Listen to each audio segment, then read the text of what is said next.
Assalamualaikum warahmatullahi wabarakatuh. Salam, tabe selamat menelatai, salam sujud karini melempang, Om Swastiastu. Halo teman-teman mahasiswa UT, dimanapun Anda berada. Kali ini saya akan menjelaskan berkaitan dengan mata kuliah filsafat administrasi pada sesi ke-1. Saya harapkan teman-teman dapat menyimak video ini hingga akhir. Sebagai prolog mungkin itu saja yang mungkin saya sampaikan. Jangan lupa tetap semangat. Baik, teman-teman semua, kali ini kita akan belajar bersama dalam mata kuliah filsafat administrasi untuk sesi pertama. Teman-teman dapat membaca dari slide yang sudah saya buat pada video tutorial ini.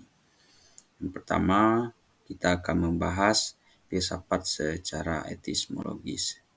Secara etismologis, teman-teman mahasiswa, istilah filsafat berasal dari bahasa Yunani, terdiri dari dua kata yaitu philos yang berarti cinta dan sophia yang berarti kebijaksanaan.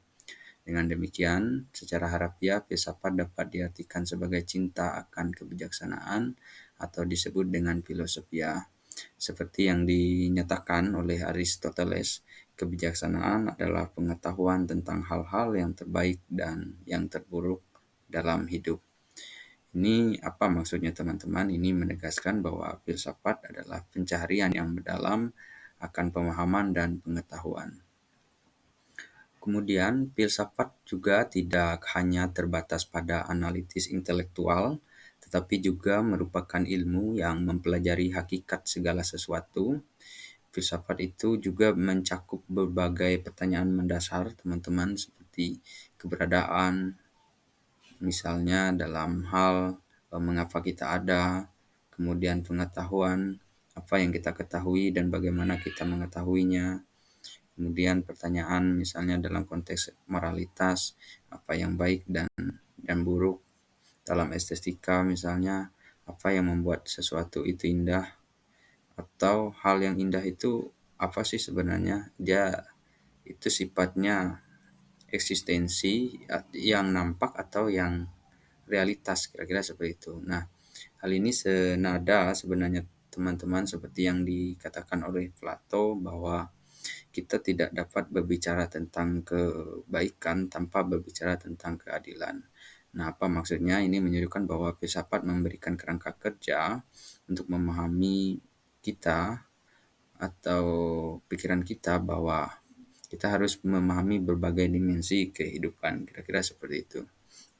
Kemudian dalam konteks modern, di era modern saat ini, filsafat telah berevolusi menjadi serangkaian pemikiran yang reflektif yang bertujuan untuk mencari jawaban atas berbagai persoalan yang dihadapi oleh manusia. Lalu persoalan-persoalan ini apa sebenarnya? Nah, persoalan-persoalan ini teman-teman tidak hanya bersifat teoritis saja, ini yang perlu dicatat, tapi juga mencakup tantangan praktis yang kita hadapi dalam kehidupan sehari-hari. Sebagai contoh misalnya, bagaimana kita dapat menerapkan prinsip-prinsip etika dalam menghadapi kemajuan teknologi yang terus berubah, atau bagaimana pengetahuan ilmiah dapat membantu kita memahami keadilan sosial di masyarakat misalnya.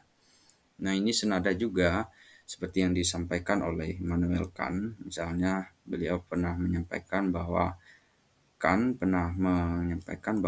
pemikiran tanpa pengetahuan adalah kosong, tetapi pengetahuan tanpa pemikiran adalah buta. Pernyataan ini mendiskusikan sebenarnya kepada kita pentingnya filsafat dalam mengarahkan pemikiran kita untuk menghadapi tantangan-tantangan kontemporer. Filsafat bukan hanya sebuah disiplin akademis saja, tetapi sebuah instrumen atau alat untuk memahami dan merespon kompleksitas kehidupan modern. Dengan kata lain, bahwa filsafat mengajak kita untuk tetap berpikir kritis dan reflektif, dan untuk itu tidak hanya menerima segala sesuatu begitu saja. Filsafat mengajarkan kita untuk terus mempertanyakan realitas yang kita hadapi dan mencari makna yang lebih dalam di balik setiap peristiwa atau fenomena. Dalam konteks ini, filsafat bekerja memberikan kita landasan untuk menjelajahi dunia dengan cara yang lebih luas, cara yang lebih dalam, yang dapat memungkinkan kita untuk membuat keputusan yang lebih baik dan bijaksana. Sebagai konklusi atau kesimpulan dari materi ini adalah bahwa filsafat bukan hanya sekedar ilmu yang terpisah dari kehidupan sehari-hari, melainkan sebuah praktik intelektual yang membantu kita untuk memahami dunia di sekitar kita.